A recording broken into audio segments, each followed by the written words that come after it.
तर स्वागत आपलं सर्वांचं आजच्या एका नवीन व्हिडिओमध्ये। तर बघा, जे काही मुख्यमंत्री माझी लाडकी बहीण योजनेचा जून महिन्याच्या 12व्या हप्त्याचं वितरण आहे। यामध्ये बघा भरपूर महिलांचे जे काही डीबीटी आधार सेटिंग आहे, म्हणजे त्यांचं बँक अकाउंट आणि त्यांचा आधार क्रमांक डीबीटीच्या वेबसाईटवर लिंक होता, पण त्यावरून ते ऑटोमॅटिक डिलीट झालं, कारण डीबीटीच्या वेबसाईटवर जे आहे ते सर्व्हर लिंकचा इश्यू झाला। त्यामुळे बघा, असं जर झालं तर तुमच्या खात्यामध्ये वितरणाचे पैसे जमा होणार नाही। बघा, जेव्हा कधी वितरण होईल, तुमचं जर डीबीटी आधार सेटिंग ॲक्टिव्हेट असेल तर 100% तुमचे पैसे जमा होईल। पण आता बघा, डीबीटीच्या वेबसाईटवरच जे आहे ते आधार आणि बँक अकाउंट जे आहे ते अनलिंक झाले आहे, म्हणजे डिसेबल झालेले आहे, डिलीट झालेले आहे। ते तुम्हाला सर्वात आधी चेक करून घ्यायचं आहे की तुमचं ॲक्टिव्ह किंवा इनेबल आहे का।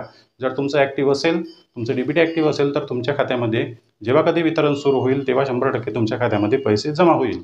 बघा, सोप्या पद्धतीने तुम्ही तुमचा फक्त आधार नंबर आणि तुमचा आधार नंबरवर येणारा OTP टाकून चेक करू शकता।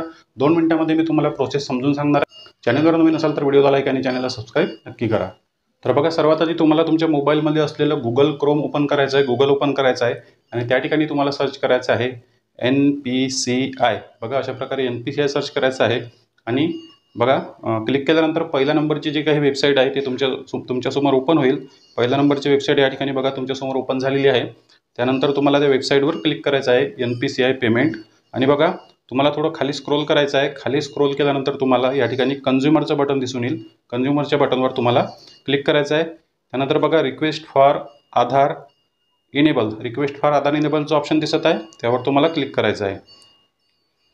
त्यावर क्लिक केल्यानंतर जे काही NPCIची वेबसाईट आहे तुमच्यासमोर क्लिअर ओपन होईल आणि बघा, 3 नंबरचं ऑप्शन तुम्हाला दिसत आहे या ठिकाणी।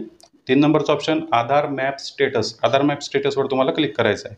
त्यावर क्लिक केल्यानंतर बघा, या ठिकाणी सर्वात आधी तुम्हाला तुमचा आधार क्रमांक टाकून घ्यायचा आहे।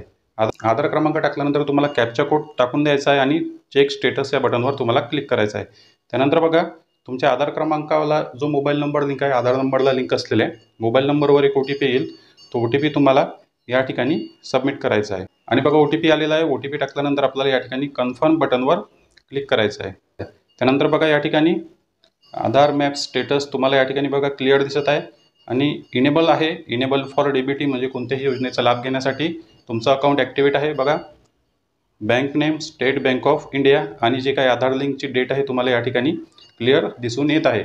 तर बघा, तुमचं कोणत्याही बँकेमध्ये ॲक्टिव्हेट असेल तर त्या बँकेचं नाव या ठिकाणी तुम्हाला दिसून येईल। इनेबल फॉर डीबीटी असं त्या ठिकाणी दिसून येईल। त्याचप्रमाणे तुमच्या आधार क्रमांकाचे शेवटचे 4 नंबर। याचा अर्थ काय, तर तुमचं जे बँक अकाउंट आहे ते डीबीटीच्या वेबसाईटवर जे आहे ते आधार नंबरला लिंक आहे, म्हणजे तुमच्या आधारला तुमचं बँक अकाउंट लिंक आहे। इनेबल फॉर डीबीटी म्हणजे कोणत्याही योजनेचे पैसे 100% येणार, कोणतीच त्यामध्ये अडचण नाही। तर बघा, अशा प्रकारे तुम्ही सोप्या पद्धतीने चेक करू शकता। जास्तीत जास्त महिलांना हा व्हिडिओ शेअर करा। यानंतर बघा, जून महिन्याच्या 12व्या हप्त्याचं जे काही वितरण आहे ते टेक्निकल इश्यू दूर झाल्यानंतर लगेचच तुमच्या खात्यामध्ये जमा करण्यात येणार आहे। काळजी करू नका। चॅनलवर नवीन असाल तर व्हिडिओला लाईक आणि चॅनलला सबस्क्राईब नक्की करा। भेटूया नेक्स्ट व्हिडिओमध्ये।